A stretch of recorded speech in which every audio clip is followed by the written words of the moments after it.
गेल्या अनेक वर्षांपासून अभिनेत्री उषा चव्हाण या त्यांच्या चित्रपटामुळे नव्हे तर एका वेगळ्याच कारणामुळे चर्चेत आल्या आहेत. एका वादामुळे ते चर्चेत आले असून त्या गेल्या अनेक वर्षांपासून एका गोष्टीची संघर्ष देत आहे. ही गोष्ट कोणती आहे आणि या सगळ्यामध्ये आता एका वेगळ्याच वादाला तोंड फुटलं आहे, याविषयी आम्ही तुम्हाला सांगणार आहोत.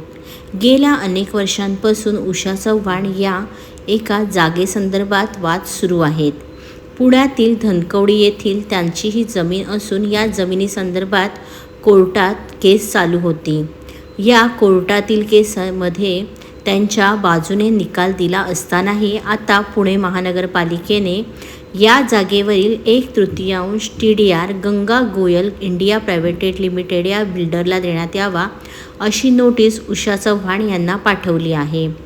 या सगळ्या प्रकरणात उषा चव्हाण यांनी राज्य शासनाचे सगळे पुरस्कार देखील परत केले होते.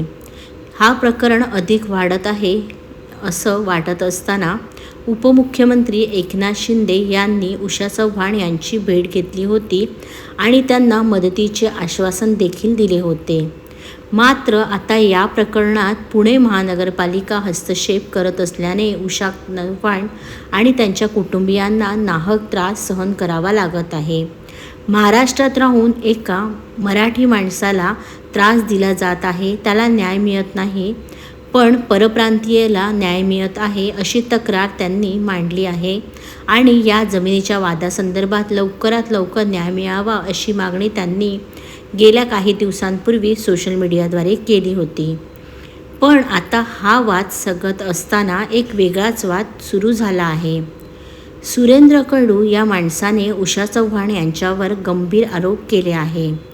उषा चव्हाण यांचं हे प्रकरण गाजत असतानाच आता या वादामध्ये सुरेंद्र कडू यांनी उडी घेतली आहे. त्यांनी म्हटलं आहे की धनकवडीमधील ही जमीन मुळात उषा चव्हाण यांची आहे का असा प्रश्नच त्यांनी उपस्थित केला आहे. पुण्यातील उद्योजक दत्तात्रय कडू यांचे सुरेंद्र कडू हे पुत्र आहेत. सुरेंद्र कडू यांच्या म्हणण्यानुसार उषा चव्हाण यांनी एक अभिनेत्री म्हणून त्यांच्या वडिलांशी जवळीक साधली आणि त्यांनी त्यांच्या वडिलांची प्रॉपर्टी बळकावली. त्यांनी त्यांच्या आईचा संसार देखील उद्ध्वस्त केला असे आरोप त्यांनी आता उषा चव्हाण यांच्यावर केले आहे.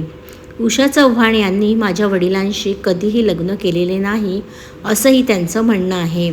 उषा चव्हाण या कधीही चव्हाण आडनाव लावतात, पण त्यांचं मुलाचं नाव कडू हे कसं असा प्रश्न देखील त्यांनी उभा केला आहे.